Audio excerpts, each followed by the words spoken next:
नमस्कार। Welcome back to my channel. तो आपण मानक मो चैनल को स्वागत करुच्ची। आशा करुच्ची आपण मैंने बहुत भलरे थे। तो आज आम कंचा आंबर आंबसड़ा बनइबा। तो यहाँ टे खट्टा और टे मिठा लगे।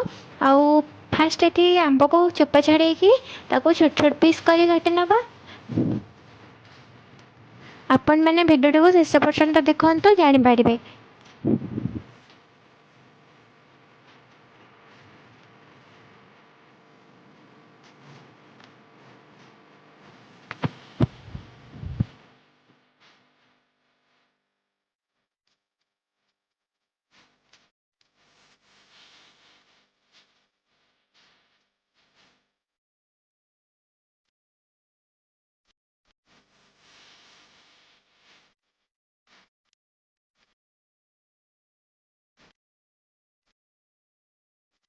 तो ये मुझे सब आंब गुड़ा को एमती चोपा छाड़ी छोट छोट पीस कर काटिनेली।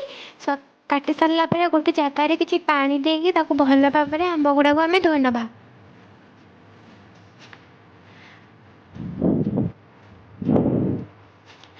सब आंब को एमती धोई सारापर मुझे गोटे जगह को बाहर करनेली।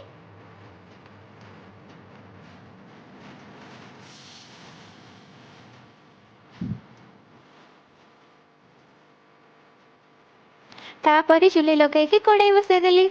एथिरे मु किछि जीरा को भाजी नेबी। तो ये मुझे जीरा को भल भाव में भाजी नेली भलसे गुंड करदेली। तापर कड़ाई रे किछि पानी देकी सब आंब गुड़ा को देकी टिके टाइम सिझापी छाड़दबा। किस टाइम पर मोर सिझीगला भी आंब। तो ये मुझे छाणी नहीं आंब गुड़ा को।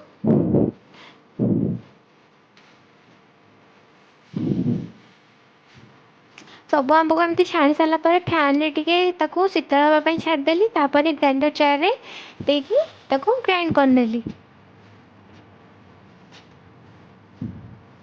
एमती सब गुड़ा को ग्राइंडिंग करदेकी चुली रे कड़ाई बसई देकी से गुड़ा को टिके टाइम एमती फुटापी छाड़देली। तापर से स्वाद अनुसार टिके लुण पकईदेली। आ जीरा गुंड पकईदेली। टिके लंका गुंड भी पकईदेली।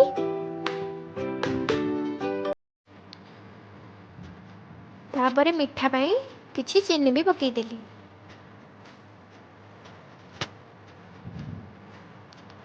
सब गुड़ा को एमती मिक्स करनबा।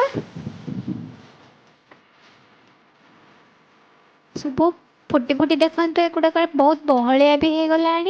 आ तार कलर भी चेंज हो गला।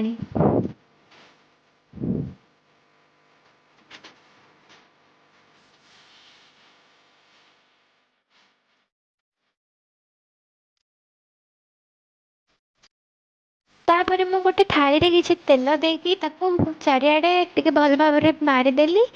जहाँफल कि आंब सड़ाटा बहुत जल्दी उठीଯିବ।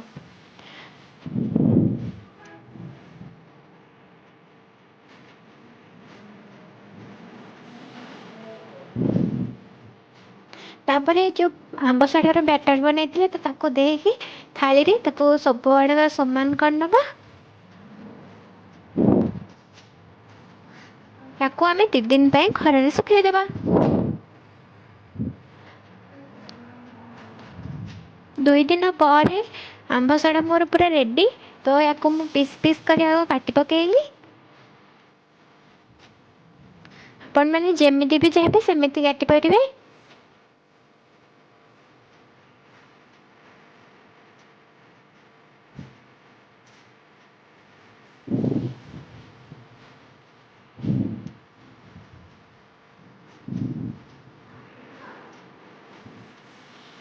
तो मुझ सब गुड़ा को काटी सारिकी गोटे प्लेट रे बाहर करनेली।